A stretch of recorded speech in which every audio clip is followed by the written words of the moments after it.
Everyone, welcome back to our SAT Math Question of the Day. Here's our question of the day. It is from the educator site. It is supposed to be a hard question, and it may be a blue book question, so this is spoiler alert. If you do this question now, and you see it on a blue book question, try to remember whether you got it right or not when you took the blue book, and then give yourself credit or not credit. Okay, that's the fair way to do it. Anyway, why don't you try it, pause the video, come back, and we'll do it here. Okay. The graph of y equals f of x plus 14 is shown. Which equation defines function f? Okay, when I saw this, I know this is a difficult question. I looked at it. Unfortunately, when I was moving things around, I saw the answer. And I said, well, this is so easy. It's, of course, it's, y equals m plus b, negative 1/4 x plus 2. I would say c. And then I realized, but that's weird. It's supposed to be a difficult question. And then I looked at the answer. I said, oh, my God, and I was tricked. Ouch. But Seth, as he was looking at it, he can explain. He caught himself before he would have answered it wrong. I guess if a question's too easy, be careful. Be careful. God, this is a nasty trick. It has to do with everyone thinks that the function, I don't know. You just think the answer is a slope of negative 1/4 with a y-intercept of 2. You just think it's this way. It looks like the right answer. But careful reading. Yeah, well, you have to. The challenge of this question is that this box. See the box? Yeah. Y equals f of x plus 14. Right. Not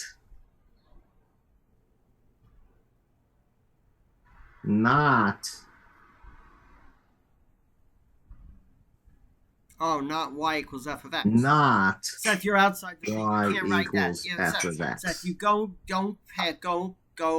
go. Well, I did. I don't care. But Seth's saying not y equals f of x. We read it as y equals f of x because why would you ask such a weird question? Like in school, why would the teacher ever want to trick you like this? Gee, algebra 1 is fine, hard enough, whatever. Yeah, and you naturally read this as y is equal to f of x. But it's not. Y is equal to f of x plus 14. So f of x is equal to y minus 14. And they're asking, what is f of x? F of x is y minus 14. Y is negative 1/4 x plus 2. Minus 14, y is equal to negative 1/4 x minus 12. So everybody, raise your hand if you were tricked by this. Okay, we can't really see you, but yeah. So what the deal is, the graph that's shown is obtained by taking some other graph and raising it by raising the graph by 14. So the original graph is obtained by lowering this graph by 14. So you think of lowering it by 14, which means and then the y-intercept is 2. Lower it by 14. You subtract 14 and get yourself down here to minus 12. Yep. And then you get the graph of f is the result of getting this gadget and getting f of x and subtracting 12 from it. So this is why this question is marked difficult. Yeah. Now, we'll talk later about where we come from. I come from background of engineering, and we just want to get the question right. And if this was a question 1 on the test, if this question appeared after question 10, probably you got to be more careful, because sometimes the first few questions on the SAT are incredibly easy. So, but once you get above question 10, if you get a question that just looks too easy, where it shouldn't be placed in the test, watch yourself, because it very well could be some sort of, you just really got to watch what you're doing. Now, if they were really nasty, they would put this as question 1. But I can't even imagine them being that sleazy to put this as question 1, where everyone thinks, well, question 1's easy, I can just answer it. But boy, you really got to look at everything carefully, don't you? So, Seth, you were lucky enough to catch yourself. Yeah, well, I looked at it. Oh, yeah, so minus 2. And then I said, wait a minute. And my eye kind of drifted around and came back.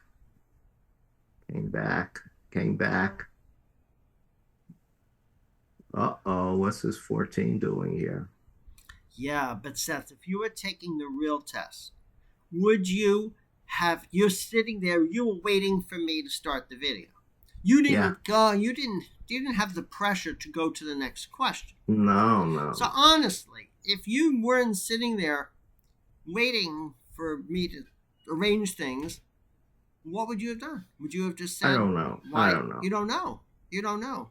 I might have. I don't know if I would have. It's a matter of whether my eye went from picking this to the answer sheet and then went directly to the next question, or whether it kind of went back and scanned the question again. Yeah. So there are two aspects to this question. One, which is really the most important thing, is the fact that it's a trick. But there actually is some math behind this, and Seth described it. That this is a translation. And I think you've been you need to get out of that habit of reading so quickly. Yeah. What you did is you kind of glommed together 14 is shown. You said the graph of y equals f of x minus 14 is shown. Which equation is it? Well, the thing is, when I was moving it around, my eyes looked at it and I said, oh, that's the answer. I said, well, that's what I would do. I would just look for y equals mx plus b. I didn't even read the question. Yeah. Because I was busy moving it around. Now, again, we're doing unrealistic things. We're taking these texts and we're moving them around. We're not sitting here actually taking a test question by question by question. So we are a little bit of an artificial situation. Yeah. But again, you really got to be careful. And in terms of the actual math, aside from the sleaze of the SAT tricking you on this, I think we went over the math of it. I like the methodical way I did it. If y equals f of x plus 14, then you subtract 14 on each side, and f of x is y minus 14. And this is the equation of y. So you plug the equation of y. I like the geometric idea better. That the graph shown is obtained by shifting the graph that f is talking about upward. They're interested in the formula for the graph if they're talking about. So I take the given figure, shift it downward, and see what the y-intercept is. I know, but yes. That's what I did. No.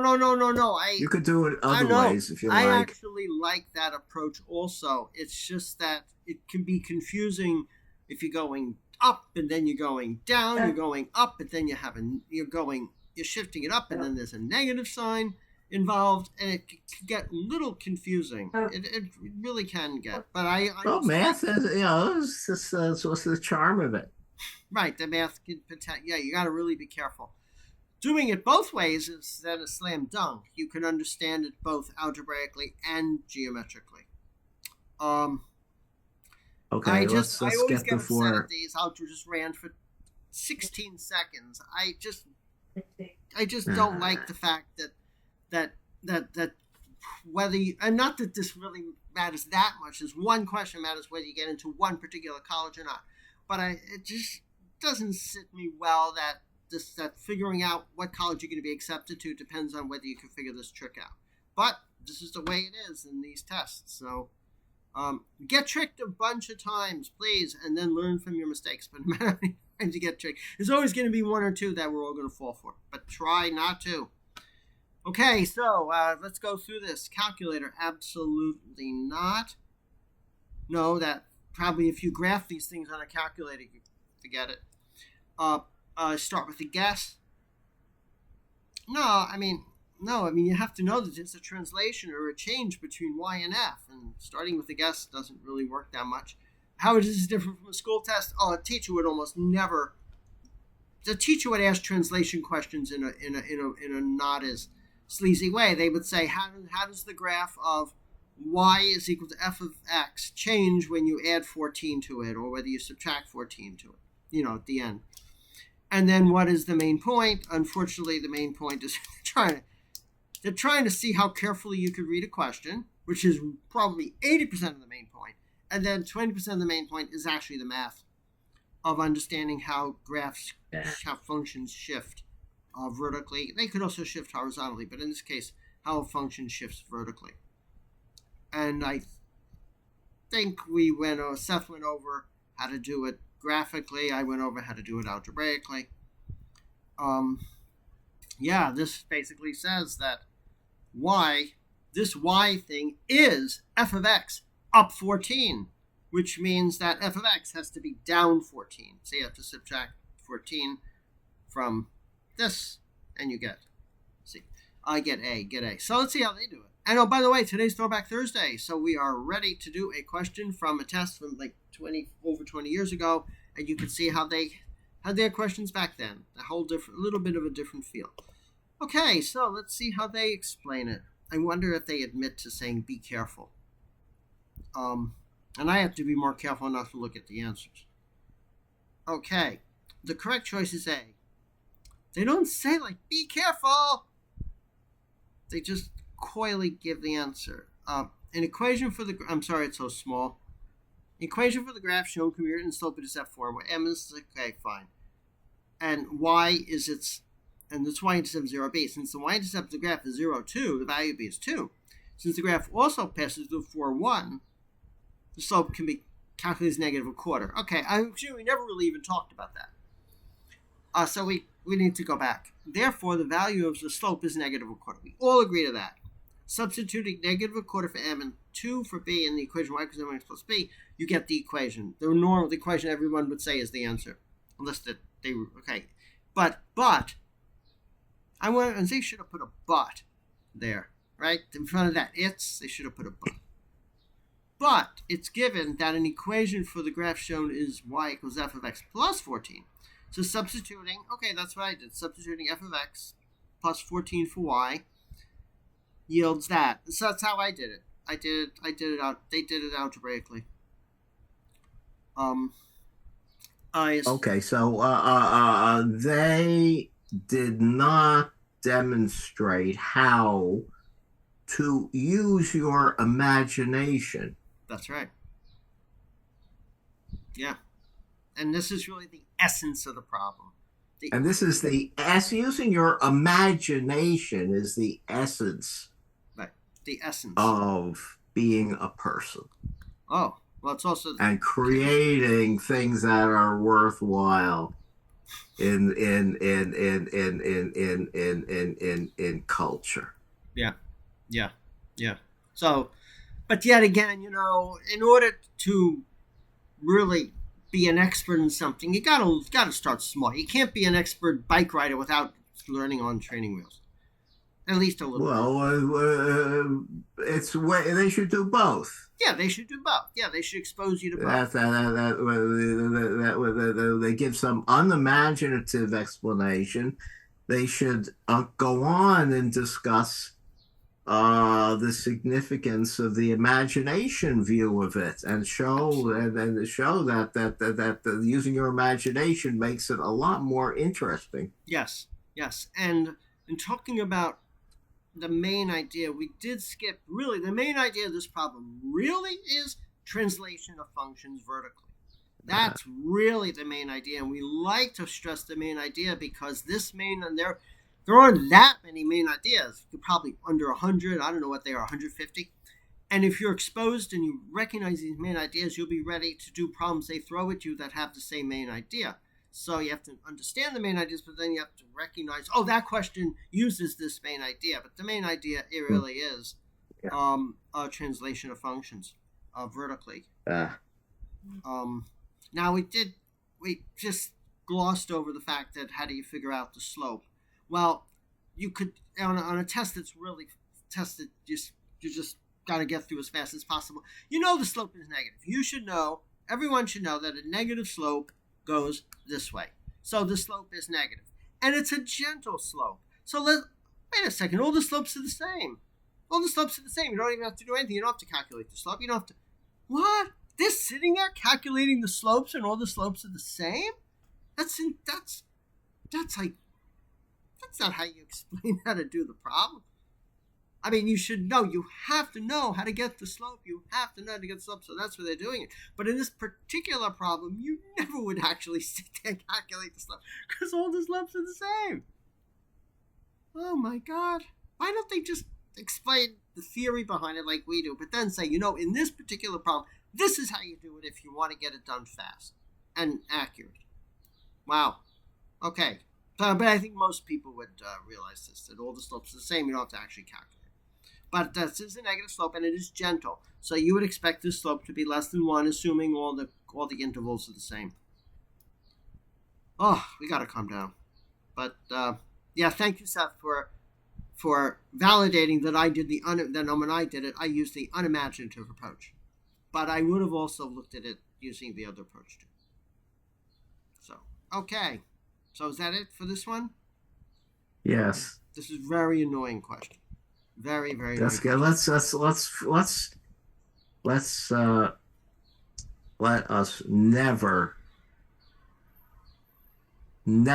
pay attention to this question again. No, we're gonna have to, because they're gonna put they're gonna do some other thing which is gonna lead you down the wrong path. But okay, fine. Okay. No, okay, let's never. That's the ultimate. What is the difference? The opposite of love is not hate. The opposite of love is indifference. Okay, let's throw this question into the indifference puddle. So what is your main bone about the problem then? Well, I think it's a good problem. I think it really catches people in their ability to read the understanding of the precision of the precise conditions, from something that's written. It's an excellent test for that. Right. But the answer is utterly unimaginative. Oh, okay. The answer's wrong. But yet again, in society, it's not wrong. It's not wrong. It's boring. Right. No, but philosophically, this is an important question if you want to have educated people in a society. When you're looking out in the world, you got to look at the details. You can't just look at if they show you, that they did was show you something that is modified from the way they usually show you a similar thing. Right. Yeah. They show you, here is Tommy the Clown standing on stilts. Right. How tall is Tommy's body alone? Yeah. Tommy is a clown, and his body has height B. He is standing on stilts, and his head is 12 feet off the ground. Right? Right. How long is body B? Yeah, well, most people would recognize that it's not going to be 12, but people may not realize, on the symbol side, what the grammar and what the symbols essentially say the same thing. Oh. Yeah. Okay, so let's move on to Throwback Thursday. Let's move on. Okay, so here's one of our they really were into this 20 years ago. These types of questions, column A, column B, you choose A if column A is greater, choose B if column B is greater, and then see if they're equal. Okay, and D is the worst one if you can't tell. So here we go. Note, figure not drawn Hold scale. on, oh, you didn't shift it yet. I didn't do what? Oh, wait, how come it's not? Wait, why isn't it? Oh, there. Wait, why? Zoom. Oh, that's weird. I don't know what happened there. Okay. There you go. Okay. Very good. So I could see it, but Seth couldn't. Sorry. Okay, so Seth, you're okay now, right? Okay, so here we go. Column A, column B. We don't have to mention any spoiler here. You'll never see this question on your test. The area of ACE. Okay, so that's that area, sort of, ACE. And the area of BDE. So I've seen these questions in geometry. Area is 1/2 base times height. You're comparing them. So we're just comparing the base of this triangle and its height to the base of this triangle and its height. We can see the heights are the same, right? Right? The height of the red triangle is the same as the height of the what looks like the green triangle. So that means all we have to do is decide whether the bases are the same or not, or bigger or smaller. So let's really focus on those. And so we're talking about base black and annotate, and then we'll change color. Oh, I'm sorry, that was in Zightboard. Base blue. Or base Okay, green. no. So all that they are telling you this figure here, EC and AD,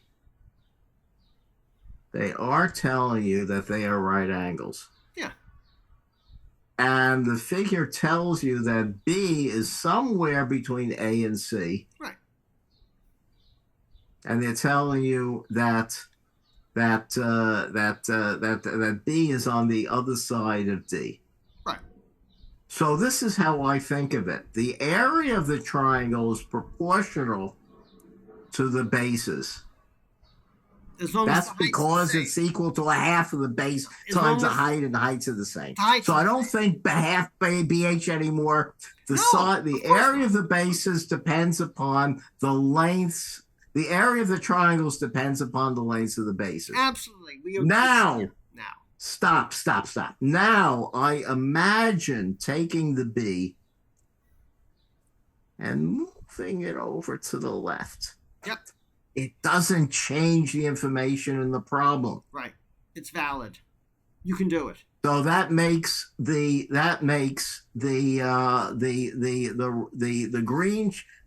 light green triangle bigger in area when you move B to the left.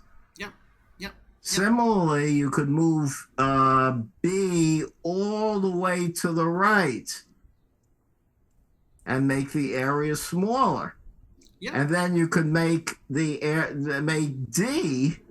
take D and move D all the way to the left. Yeah. Make it really, really, really tiny. Right. And so I could make the area of one of the triangle whose vertex is not fixed by being a right angle. I can make that area big compared to the red triangle, or tiny compared with the red triangle. So there's no way to tell the difference. The relationship cannot be determined. I totally agree. That's right. Absolutely. So you're doing counterexample city over here. You're just coming up with millions of counterexamples. I'm not coming up with millions. I'm thinking of two concepts. I'm imagining two possibilities. Yes. Not a million, but two. Yeah, all you need is more than one. Is B and vertices B and D move to make the area of the right-hand triangle really, really big. Right. And the other possibility is that those two vertices move together to make the area of that triangle really, really small. Right. All you have to do is move B. Why you don't even have to think about D? All you have to do is move B, right? No, because D might be all the way on the right. Wait. If you Making move D, D might be all the way on the right, making the green triangle huge. wait. And then if you move B to the right, you'll make the green triangle a little smaller, but you'll still never make it smaller than the red triangle. Wait. So to get all the possibilities, to get the relationship between the green triangle and the red triangle, you have to look at the possibilities of both the vertices, either moving close to get it really, really tiny, or at least vertex D moving far away to get it really, really big. Right. I don't understand. Why can't we just take point B right here and just move it a little bit this way? Case closed, and you redraw it. Why can't we just do that? Because D might have been placed so far to the right that the green triangle is always bigger than the red triangle. No, but wait, the way it's drawn, it's not drawn to scale. No, it's drawn in a configuration, even if it's not drawn. It's drawn, scale. it's drawn to the configuration, but it's not to scale. If point D is out here, so okay, right? Yeah. Then the green triangle is huge. Right. Okay? Yeah. So the green triangle is always bigger than the red triangle. Yeah, but it's not drawn to scale. We don't know anything.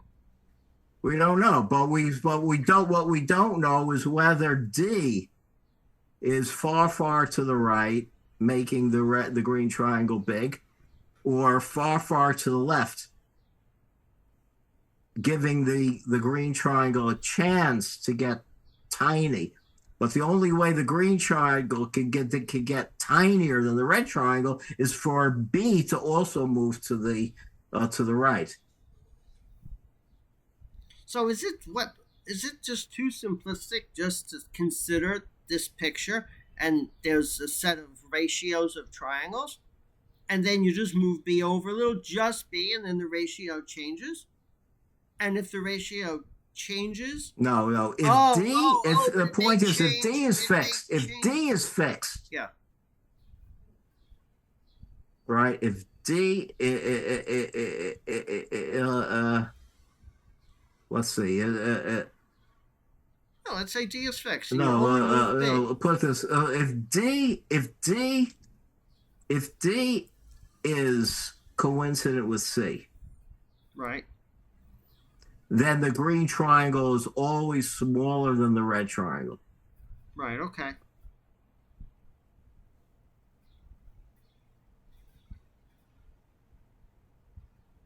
You can see that. That's yeah. So to get the two cases, where sometimes you make the green bigger and sometimes you make the red bigger, you must move D. Oh, and there's nothing to prevent you from moving D. That's the key to the problem.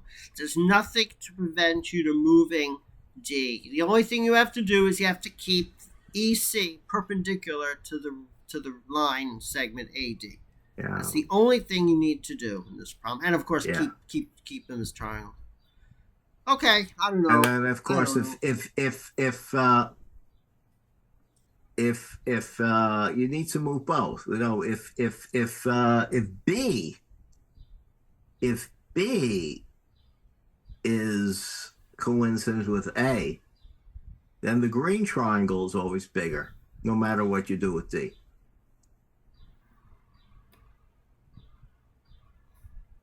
So you could make the left-hand side of the green triangle as big as the red triangle by moving B to the left. So if you're going to really think this question through carefully, it actually requires a lot of thinking, much more thinking than I think the newer post-2016. Yeah, well, it's a combination of the basic math concepts of area and length, right, with a kind of intelligence that's called spatial. Mm. Yeah. It's the ability to reason about moving things within space and imagining the effects. Mm. Yeah. No, but you also have to know what to test. Like Well, I could. that's no. We already knew that. No, I We didn't know that. already know from math.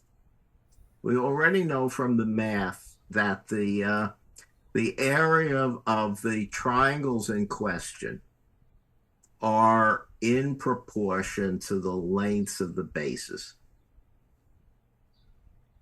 Yes, of course. Yeah, that's the whole point. But wait a second. That's of course. So Yeah. once you say it's of course, Yeah, we have to just compare. then you could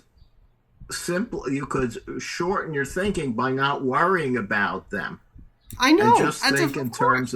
in terms of the relative sizes of the I know. bases. That's of course. That we got to that. We got to that. Yeah. Of course that. But wait a second. Wait a second. It's really annoying me whether we have to worry about D. Think about my argument. Think about my argument. Let's assume. I know you don't like that word, but let's just say it anyway. Just listen to my argument. That the way it was drawn, if we ignore everything we put, the two areas are the same. In other words, the blue base is the same as the green base. Okay? Right? The blue Okay. base is the same as the green base, which means that they are equal. We would say C. Okay, yeah. Now, I see your point. now, So, now, so all yeah, I do, yeah. all So I I see do, your all point I now. do is I That move if B. you were to pretend, Yep. if you pretend that it were drawn to scale, Yes. in the case that they give you, you could make the green triangle smaller than the red triangle by moving Exactly. B And to the right, there's and you could make nothing the to green triangle prevent bigger by there- moving it to the left. There's Yeah, I nothing agree. to prevent me from making my initial assumption, and there's nothing to prevent me moving B a little bit. Yeah. So therefore, boom, relationship cannot be. Okay, that's good. That's good enough. That's good enough. You see, I won. I got like wow. See what we do? We argue about math and we learn. yeah. So yeah. Yeah. Okay. So I guess I don't even think we need to check the answer, but we are never overconfident in math. That's the worst thing you can do. Although, I don't know. This is section 4 of this test. Do they even give the answer? I don't know. I don't see the. I'm not going to waste our time with the answers here. That's so weird. So weird. The SAT books were so weird back then. So old school. Look at this thing. Okay, yeah. So we agree. It's can't be determined. I have no idea where the answer sheet is. Yeah. Okay, so that's it. I'm Joel. I have a PhD in math, unless they take mechanical engineering. Unless they take it away after I embarrass myself with making mistakes. Seth is a PhD in math. Sometimes he makes mistakes too. We don't know whether he would have answered that question right or not. He may have just skipped like us. And then we're here to hopefully go over an SAT question each day. We're pulling from the educator site, so those questions may be on Blue Book, and we're here to offer different approaches on how to do the SAT questions. And our focus really is the main idea, the really big idea behind each question, because while we don't know what questions you're going to get on your specific SAT, we know these main ideas will keep coming up again and again and again, and the more you're exposed to these things, the more you can recognize them, the more you can deal with them, the better off. So take as many practice tests as you can. College Board offers 6 Blue Book tests. Take them all. The rumor is that at least on the math side, Blue Book 4 and Blue Book 6 are closest to the actual SAT. They're a little harder. And if you're running into any questions or difficulties in any one topic, College Board offers a free practice through Khan Academy. Go to whatever topics you're weak on, study those. Always ask, what is the main idea? Learn from your mistakes. Even practice on the stuff you know so you can get really fast on that so you have time for the harder questions. Please give us comments on our videos. We take all the comments seriously. We try to answer each one. And if you have any SAT math questions, please email them to us at satmathquestionoftheday@gmail.com. Oh, okay. That's it? Yeah. Okay, That's we're it. done. Okay, take care, everyone. Bye.